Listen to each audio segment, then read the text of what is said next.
Welcome back. In this lesson, I'm going to show you how to make this model called the secret chicken. It's a really great model because it uses a lot of valley folds, so we can practice our valley folds. It also uses readjusting some of those valley folds. So you can see here, you're going to need to pull this up and readjust some of these folds. But kind of the funnest thing about this is there's a little secret pocket right inside here. So if you're going to send a secret note to a friend or something, there's a little pocket right inside that you can put something in and then close it down, and people will just think it's an origami model. Okay, so this is our basic model, and this is what we're going to get started with. What you're going to need in class is a 60-pound piece of paper. If you have origami paper, you could obviously use that, but if you're anywhere in the world and you have a oddly sized paper, you can just make a square by taking the top edge and folding it down to meet up with the side so that they're parallel. I like to start by folding a triangle over and then rolling that up to the edge so that it's parallel here. And then once you've got that done, hold down the corner and use your bone folder to fold out the edges like that. So you have a nice crisp valley fold. Then, once you have that done, we're going to cut this bottom edge off. So take your scissors and just trim that off, making sure not to cut the triangle above it and like make it not a square anymore. And you'll have this origami triangle, which when you open it up will be a square. To get started, you're going to take the bottom edge and fold it up to the top edge, making a valley fold right along the center. So line up those two edges when you have it, crease it with your bone folder, make sure that you get a nice sharp valley fold there. Then in the directions it says to flip it over. So now we have a mountain fold. Okay? Then we're going to take the bottom edge and fold it into the center. When you fold it into the center, leave yourself just a little gap so that you're careful not to go over that center line.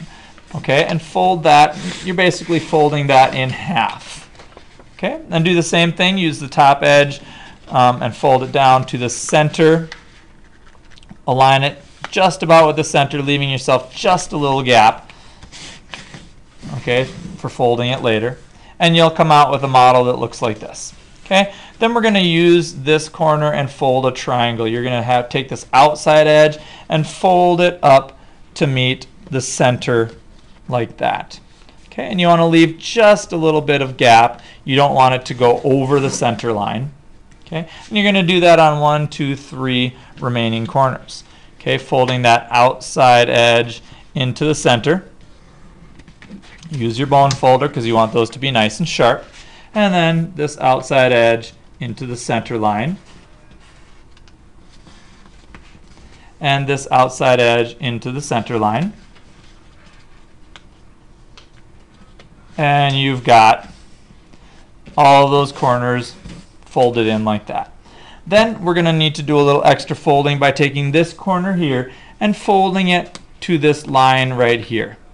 Okay, right where I've made that little star. You're going to fold it right up to that edge like this. It's going to be a valley fold, and it'll look like that. Use your bone folder and crease it really well. Now the next direction's a little bit confusing.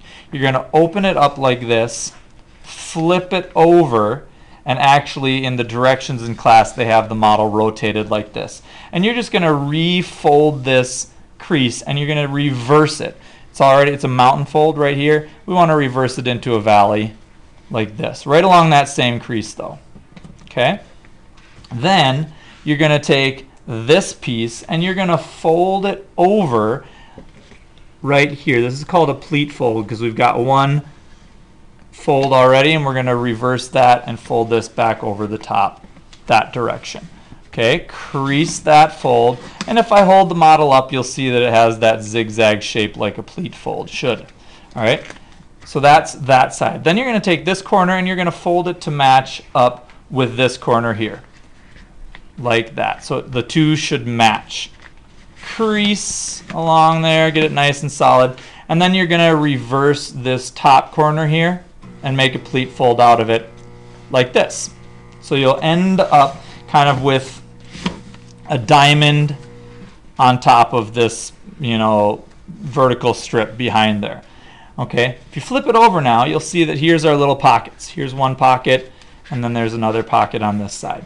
Okay, if you take this top edge and fold it down, you'll have a model that looks like this. All right. Now here comes the kind of fun and interesting part. We're going to readjust these two corners. So in order to do that, I'm going to take my left hand here and pinch this side. Then I'm going to take this corner here and I'm just going to rotate it up like that. And if I hold it here, you can kind of see how those two sides rotate up. Once you get them rotated up, you're just going to recrease it like that. Then you can use your bone folder to kind of reset that crease. And that should give you a diagonal line right here. Then I'm going to do the same thing on the other side. I'm going to use my right hand this time and hold this edge solid and then pull this corner up and readjust it like that. Okay, and then recrease that. And those are the two ends of the chicken. Okay, and you can see that there. Then all we have to do is do an inside reverse fold for the head of the chicken. So you're just going to take this corner here and you're going to fold it down this way, just like we do with the basic hen in first grade.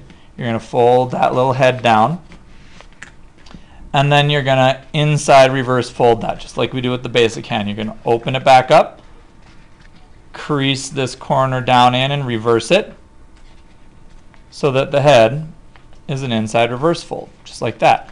Okay, and that is how you complete the secret chicken.